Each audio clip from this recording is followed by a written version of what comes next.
عوام کی قوت خرید انتہائی پستی کی طرف جانے، ورلڈ بینک اور IMF کے قرضوں میں جکڑے رہنے کی بنیادی وجہ سودی نظام ہے۔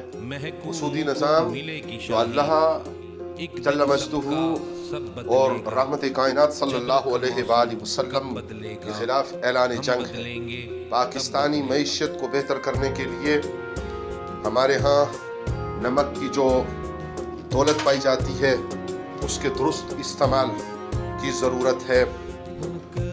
وہ ادارے جنہوں نے پالیسی سازی کرنی ہے انہیں چاہیے کہ وہ انڈیا کے وہ جس نمک کی برآمد ہو رہی ہے اس کو بند کر کے نہ صرف بھارتی مظالم جو پانی کی بندش کے حوالے سے، وہاں کے مسلمانوں پر عرصہ حیات تنگ کرنے کے حوالے سے اور اہل کشمیر کے لیے عرصہ حیات تنگ کرنے کے حوالے سے جاری ہے، اس کا مقابلہ کریں۔ اللہ تعالی حامی و ناصر ہو پاکستان اور پاکستانی قوم کا۔ وما علینا الا البلاغ المبین۔